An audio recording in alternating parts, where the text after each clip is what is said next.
News Talk 820 WBAP, now on FM at 93.3. Make it a preset, y'all.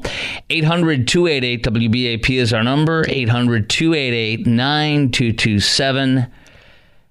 Let's play a little piece of Gutfeld tonight. He actually had Trump on the whole hour. It'll be replaying again later on, I think tonight or tomorrow or something overnight. But here is a piece of it from Gutfeld with him on. He had the whole panel like normal with his regular co-hosts with him, along with Donald Trump for the hour. Here you go. Well, Mr. P, how's your golf game? Well, haven't been thinking about it too much lately. I always said golf is a very dangerous game. It really is. It really is, especially if they're playing with you. Yeah, that's true. That was a mean joke? Pretty sad. Did you? If they had told you that the shooter was there, would you have tried to take him out with your 3-wood? I think so. Yeah. I think so. If I knew. Actually, the Secret Service did a great job. They saw the barrel of a gun, big gun. Yeah. And it came out through bushes. And how many people would see that? He really was very exceptional to have done it. Well, that's Trump today, this evening on Gutfeld. At his New York appearance in Long Island at his rally, which apparently they say Corey Lewandowski, his campaign manager, said 64,000 people registered to get tickets, and there's only 16,000 available. It's at Nassau Coliseum on Long Island. I think that's right by where I was when I did that. I did those 2 shows from Hofstra University from New York City last year. I mean, Long Island's not technically New York City, but it might as well be. It's right over by there, right by it. Now, the polling is trending in the wrong direction. Now, granted, it's ever so slightly, but it's trending in the wrong direction.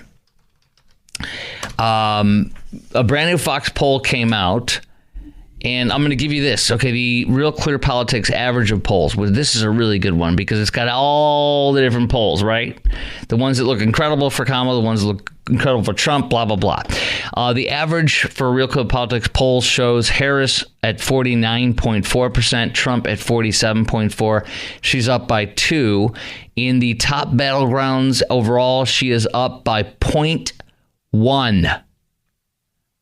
0.1, not even 1 point, but 0.1. Favorability ratings, she is up 8.9. So her favorabilities have swung up. Her polling has swung up, not horribly, but it has swung up. And that's kind of the story with that.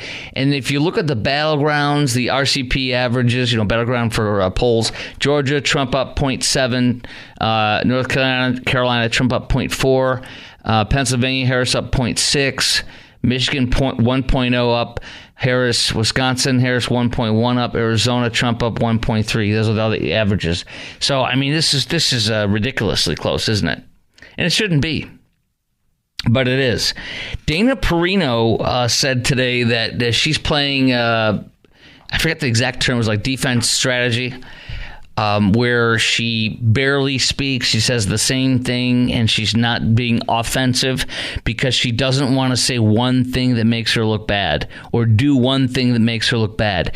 Because what works for her is literally kind of hiding her. I mean, look, she does these things at these rallies, but she literally repeats the same speech everywhere. I played just some of the stuff earlier. She says the exact same thing everywhere she goes, everything she says. Same thing with her answers to the press. And she says that what Trump is doing is an offensive strategy, and sometimes it works for him, sometimes it doesn't, but she cannot necessarily move forward or gain if she just does defense. And I agree with her. The Fox News poll came out tonight, shows a 3-point shift to Kamala from Trump. It shows Trump used to have a 1-point advantage last month. Now she has a 2-point advantage. In July, Trump was ahead by 1 point over Biden in July. So that's a 3-point swing. They all fall within the margin of error.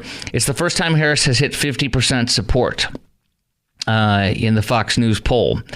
At this time, Hillary Clinton also had a 2% popular vote margin. Got it? Hillary had the same thing and Trump won. So, and at the time of Biden's campaign, it says Biden had a 4-point popular vote win. But I want to tell you that Hillary had 2 points advantage now, like Kamala does, and Hillary lost. And Biden, at this very moment, according to Brett Baer, when this poll just came out today during his show, Biden had a 9-point advantage right now. That's why he won in 2020, for example. So look at that. She needs 7 points more nationally to do what Biden did. So are you worried? I told you about the CNBC polling that shows the economists and fund managers now believe Harris is going to win. Trump's better for the economy and such, but they feel that he's going to win as of right now. That she would be better for the country, but worse for the economy and the stock market. I agree with the two premises, at least. How much of a chance do you think Kamala Harris has right now of beating Trump? And what does Donald Trump, number 45, need to do to become number 47? 800-288-WBAP is our number, 800-288-9227. What does Trump 45 need to do to become Trump 47? And how much of a chance do you think Kamala has of beating Trump right now? I think she has a decent chance of beating him right now. I'm not going to lie. It frightens me, It scares me to think that she could win.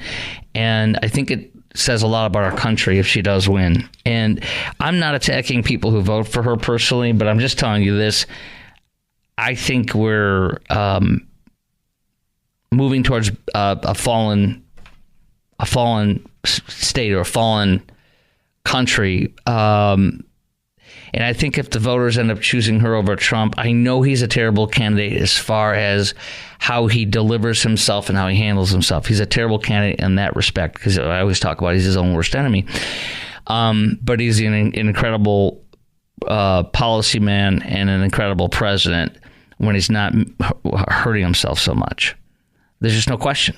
The only reason why he's not doing exceptionally well right now is because he's his own worst enemy. So he's a horrible candidate in that regard, but he's an amazing candidate in the policy and in how he runs the country and the world. So it shouldn't even be this close at all. It should be a 10-point slam dunk. Blacks have gone wildly towards him from ever before. They're 29 points. He's 29 points in the Fox News poll with blacks.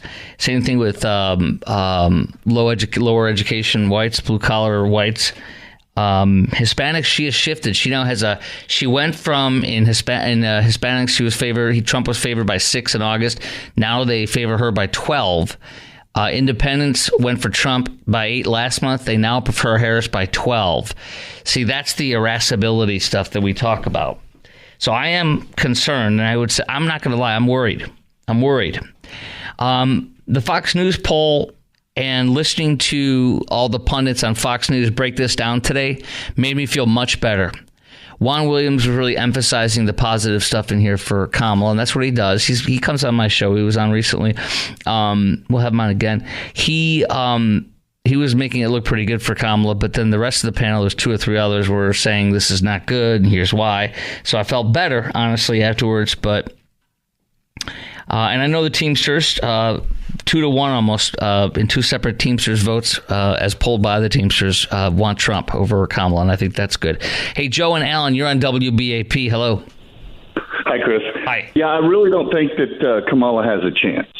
I mean, obviously, the last election maybe, but Trump, when you talk to people who are Biden voters or libertarians or independents that I do all the time, they're always going, I can't vote for her.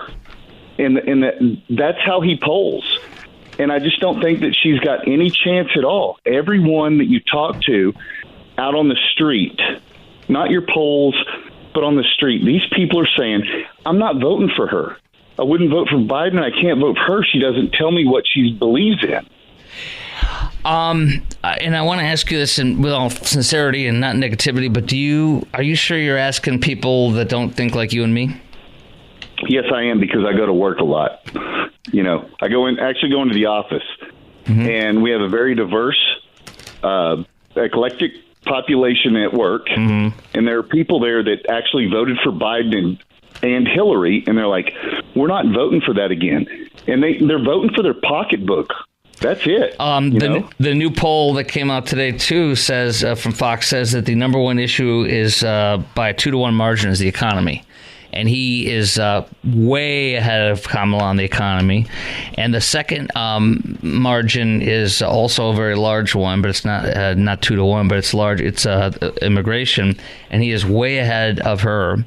And then on that, or at least he's solidly ahead, not as much as the other one, the economy. And then the third is abortion, which he is way ahead of him on that for all obvious reasons. I think that you have a good point that people really just can't vote against their pocketbook, even though they may hate this man and the way he handles himself. I think you have a good point on that. I hope you're right.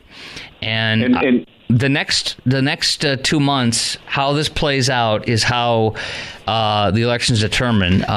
What he does, what he says, what she does, what she says. And I think she's going to have some critical moments that are going to be bad for her, that could destroy her. But I don't know if that's guaranteed. And her strategy is really scary, as the CNBC non-political host said this morning, that it's frightening that she could be hiding and still win. Yeah, and I do want to say one other thing, and this is maybe a little bit different. Mm-hmm. I have 50% clogged arteries, and I went to soda, and I've lost weight, and I'm off my blood pressure medication, and it's because I listen to you every night, and you always espouse that, and so thank you. You probably saved my life. You say that again? I probably what? You probably saved my life. Joe, that means a lot to me.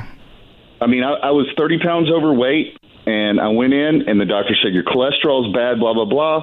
You have 50% clogged arteries. You need to change your diet. I went on soda, and now I'm eating correctly, and I'm healthy, and I just got off my blood pressure medicine and my cholesterol medicine, and that is amazing to me.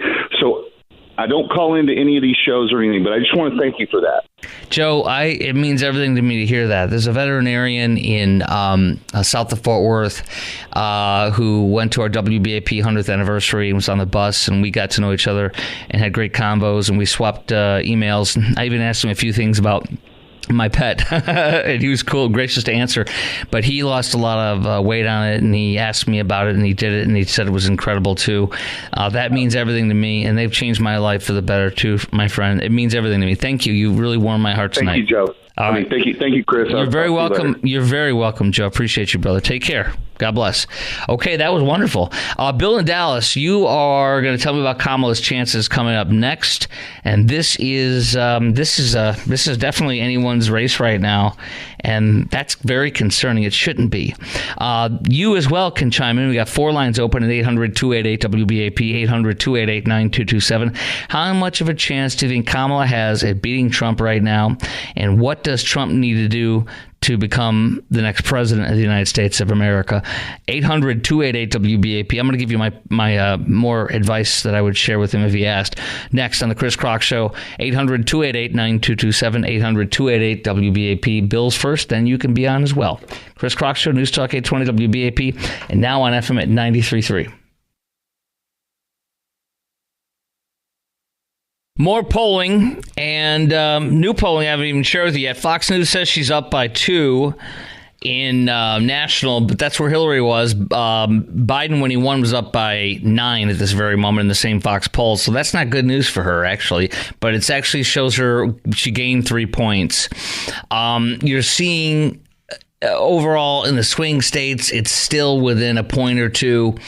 As far as that across the board, the only one where I think she's going to win, the way it seems to me, Michigan and Wisconsin, but quite possibly lose Pennsylvania and Georgia, and then Trump wins if he gets those. And North Carolina, I think he's still going to win like he always does.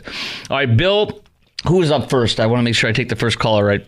Bill in Dallas, WBAP. Yeah, thanks a lot. Well, I think that what happened, in my view, is that there was kind of a coronation, and then the media really pumped Miss Harris up without no guts behind it. Really, nothing to really give the electorate a reason. And she's kind of riding a wave. She's a woman. She's young, but what's going to happen, I think, is toward the end, right in the last couple of weeks, people are going to go, she's an unknown, right? And we don't know who she is. We don't know what her policies are. well, this is Trump's the devil we know. We know he competently ran the country, and we still don't have anything. When she answers questions, she makes no sense. There's a lot of gobbledygook, and people at the end are going to go, okay, now this was a fun experiment. Now let's get real. Yeah, I think you're right. I hope you're right. Here's her latest mistake in speaking today. Wait. Nothing unprecedented. Wrong one. It is this one. I grew up understanding the children of the community are the children of the community. I grew up understanding the children of the community are the children of the community. It's not. I'm going to keep playing that. It's quite hard to hear after over and over again. I got to roll, but I want to thank you, Bill, for your great call. Jody and Rockwall, you're next, and I have more polling, and it's actually good for Trump on the other stuff that came out today, too, from other polls. That's next on the Chris Crock Show.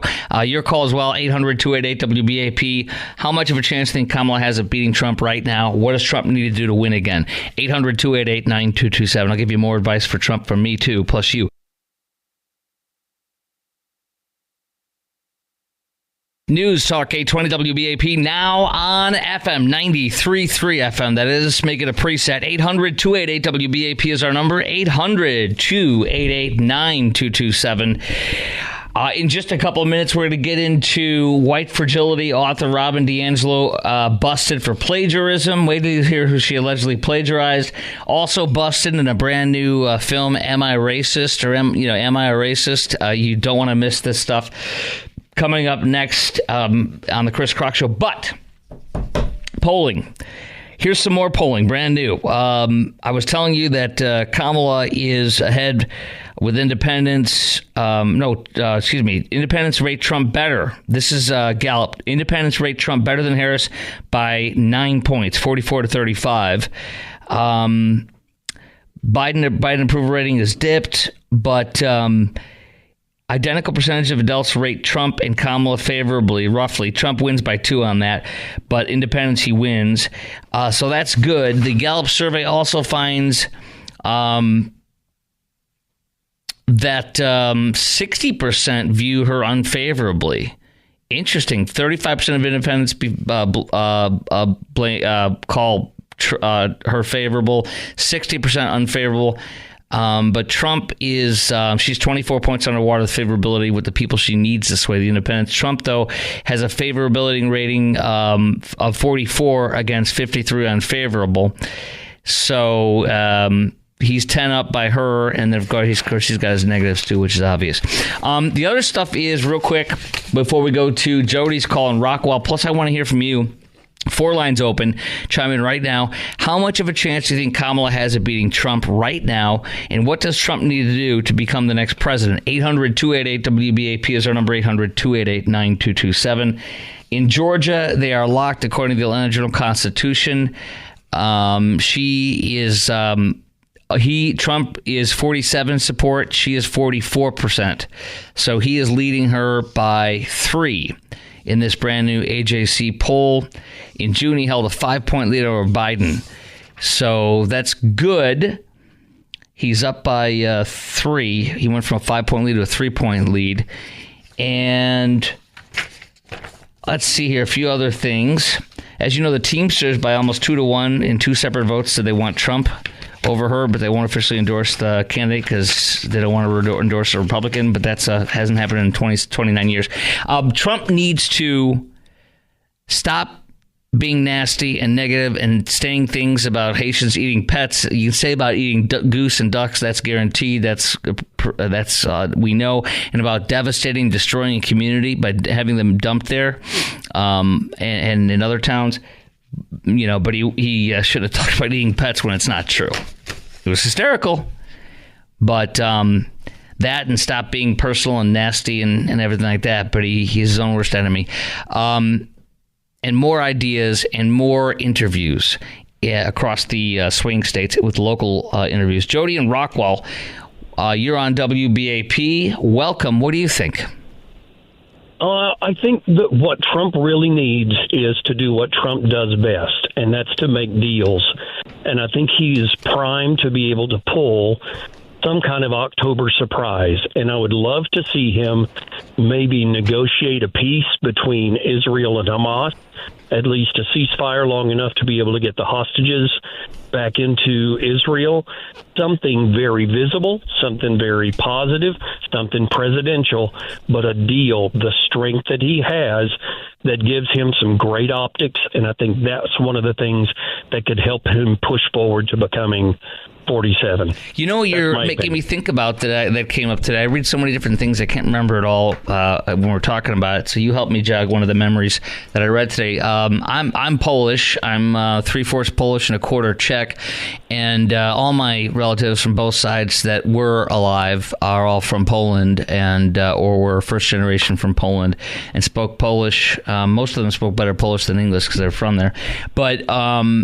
And I have dear, fond memories and proud of my heritage. President Andrzej Duda, President Duda from Poland, who's been the president for a long time, he is doing a first ever. He is flying here. He was going to meet with Trump anyways, but he is going to appear at a Trump rally, the president of Poland, in the next week or so, and 5%, and they're going to do it at a Roman Catholic area or place, and he's going to give a speech endorsing Trump with him. And President Duda, literally, so 5% of Pennsylvanians are Polish Roman Catholic, like I was raised in Chicago. And it's funny because I didn't know this, but in Pittsburgh, it's like little Chicago, little Warsaw, but Chicago has more Poles than any city in the world except for Warsaw. So it's besides Warsaw, the capital, there are no more Poles in any other Polish city than in Chicago. So so I know that I was told Pittsburgh's a mini one. I didn't know that, and I think that's awesome. But so 5% of the population though is Roman Catholic Polish or whatever. So that's amazing what he's doing. So that's an example of a world leader. That's a big risk because you know that Kamala will smack down on Poland. They'll do what they have to do, but they ain't going to treat them nice if she wins.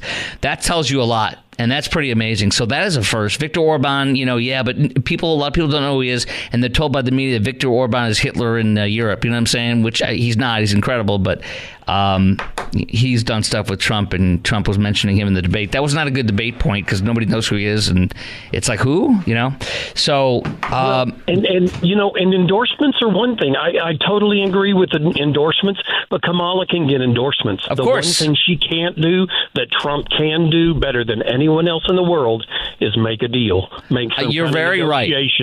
Yeah. So to me, that pushes him way out in front, doing something that would bait her into coming out of hiding and try and match his presidential presentation. And by the way, one more thing. He, what's his name? Bibi Netanyahu is another world leader who met with Trump in person, came to his Mar-a-Lago estate and met with him when he was here for the bipartisan speech to Congress. And Kamala blew off that bipartisan speech. And as the woman who is the person who presides over the Senate as the vice president, she blew that off on purpose. And that's pretty telling. But I agree. You're right. Make a deal. That's brilliant. And I like that, Jody. I appreciate your call tonight. You bet, bud. All right, take care. 800-288-WBAP is our number, 800-288-9227. Continuing to take your calls, but I want to add this. The white fragility author, Robin DiAngelo, the white woman who says every white person's a racist, makes millions and millions of dollars off this fraud of anti-racism and DEI garbage. She is now being accused of plagiarizing from minority scholars for her PhD. She's being accused of stealing from minorities to make her PhD to become the anti-diversity, the diversity anti-racism consultant to shame and guilt you. A complaint filed by the University of Washington, obtained by the Free Beacon, outlines 20 examples of alleged plagiarism in her PhD thesis, Whiteness in the Racial Dialogue. Among the examples cited, 2 paragraphs reproduced almost entirely from Northeastern University's Thomas Nakayama, who's Asian American, and co-author Robert Krizek, in which she fails to provide attribution that's adequate. She played fast and loose by a paragraph written by an Asian American professor, Stacy Lee, from University of Wisconsin-Madison. National Association of Scholars President Peter Wood told the Beacon such a move in academic circles is tantamount to forgery. It's never appropriate to use secondary source without acknowledging it. Even worse, to present it as one's own words. The ex-Boston University provost said that's plagiarism. So now she is caught for that. Second of all, she is busted in the movie that Matt Walsh just released called Am I Racist? He cons her. He tells her he's this diversity guy. He gets a man bun and dresses up like he is a leftist with glasses. Interviews her. She says, I have to double check who you are. He shames her and guilts her into giving his crew member, who's black, who's obviously in on this. She said, you owe him. What are you going to do for him? She said, give me my purse. And she said, I have $31 in my purse. She gave him cash for her white guilt to this guy. And I'm going to give you more details. And then Jason L. Riley, one of my favorite columnists, African-American columnist of the Upward Mobility Wall Street Journal column. He's been a columnist for forever there. He's incredible. He writes about this film, and he endorses it, said it's hilarious. A few quotes from this are very telling. We'll get into that next. My question on that is regarding this white fragility and the DEI garbage is this. And you're going to hear from Jason L. Riley's stats saying that DEI has done horrible things, and a lot of companies are ditching it, and it's counterproductive, and it's a massive waste of money, and it hurts. My question for you is, do you feel the DEI programs and their sellers are scamming companies? And are they helping you at your work or hurting? I think they're disastrous, and I think it's a complete and total scam. It doesn't work. It makes things worse, and I think it's hurting. And everybody knows it, and the companies are not even paying for it because they're cutting the first places now. I'll get into that next, but right now, can we take Ray real fast or no? Or should we put him on next? It's up to you. Okay, Ray, Dallas, you got 45 seconds. Go. Hey, Chris, first time, long time. How's it going? Thank you. Quick. You do get this if your first time. Hold on. Yeah. Welcome to the show. Your 45 starts now. Go. Awesome. Thank you. Real quick, I think that Trump is going to win in a well over 300 electoral college votes, and here's my reasoning. If you look at the Fox polling, the Fox polls have been garbage and wrong going all the way back to 2008. I looked at the history of them, and I did some research, and I found out that Fox doesn't do their own polling. They outsource their polling to a third-party company that's run by a liberal. And I was like, why are the polls always so off? Yeah, the polls are always wrong. And another thing that I found out, and I was looking at the crosstabs in each of the RCP polls. Real clear politics. Yeah. All of the, Yes. If you look at all of the polls that have Kamala up by 3 or 4, when you look at the crosstabs, which is if you download the poll, you can see all of the minute details of the polls. Yeah. You can see that they way oversample Democrats in areas. They always do, yeah. Where they shouldn't be. They always do. And in these polls, Trump is close. So if they're always happening Democrats and Trump is that close, I think it's going to be. Hillary had this exact score. Hillary had the exact score right now, and she lost. Biden had 9 right now, up by 9. You need 5 or 6 nationally to actually be a real serious beginning of a threat. I appreciate your call, Ray. Great call. I cannot look forward to your next one. You are awesome. Bye, bud.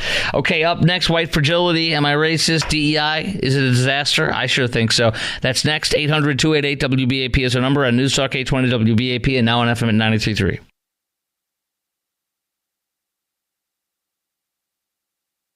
Okay, this is absolutely hysterical. The movie Am I a Racist is endorsed in a column that just praises it and backs it up with facts and statistics from African-American columnist Jason L. Riley, a longtime Wall Street Journal columnist, Upward Mobility columnist. And this is put in with the fact that the white fragility author, Robin DiAngelo, the kind of the grandmother of all this garbage, who is white, has been caught, according to some scholars, plagiarizing from minority scholars for her PhD thesis on whiteness in racial dialogue. Nothing like stealing from a person of color to guilt and shame people. Isn't that sick? That's the allegation. And then here's this. So in Matt Walsh's movie, Am I Racist? One scene, he literally got Robin DiAngelo to do an interview. She thought he was a bun. He dressed up like a bun wearing, glass-wearing, guilty liberal guy with a professorial sport coat and such. And he interviewed her. And he, by the way, he went to these DEI classes, got his certification. He played the game and literally filmed it all. And it's unbelievable what happens. And if you see the trailer alone, it's incredible. But in this movie, he got D'Angelo in an interview that he got with her to apologize for her whiteness and for her racism as a white person to his producer, a black guy who was there on the interview. And she said, on behalf of myself and my fellow white people, this woman's nuts. I apologize. It's not you. It's us. As long as I am standing, I will do my best to challenge it. And then Walsh said he would pay his producer, Ben, who's black, reparations if he'd accept it. His producer quipped, I mean, I won't turn it down. He handed him a few bills from his wallet.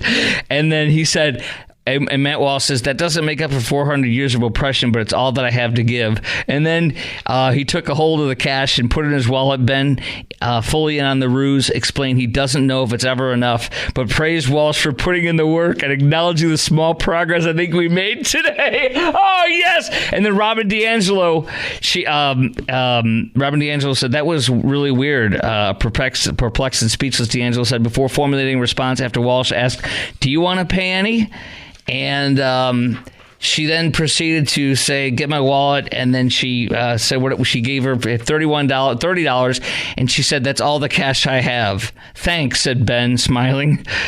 This is so freaking odd. And then she told in the interview, she said, I have to be careful with my interviews because of, something like this happened. And it did happen. In the column today, Jason Riley said the assessment of DEI literature published in Harvard Business Review in 2012 was titled Diversity Training Doesn't Work. The article says one study of 829 companies over 31 years showed diversity training had no positive effects in the average workplace, and millions of dollars were spent annually on training, resulting in nothing. Attitudes and the diversity of the organization still remained the same. Sociologists Frank Dobbin and Alexandra Kelev had a similar conclusion in a 2018 academic paper. They noted hundreds of studies dating back to the 30s suggest anti-bias training does not reduce bias, alter behavior, or change the workspace. According to the authors, 2/3 of human resources specialists report diversity training doesn't have positive effects, and several field studies have found no effect of diversity training on women's or minorities' careers or managerial university. And lastly, how long do I have? A minute? 30 seconds. Tabia Lee, a DEI administrator in 2023, was fired from a position at a community college in California. On paper, I was a good fit for the job. I'm a black woman with decades of experience teaching in public schools, leading workshops on diversity, equity, inclusion, anti-racism.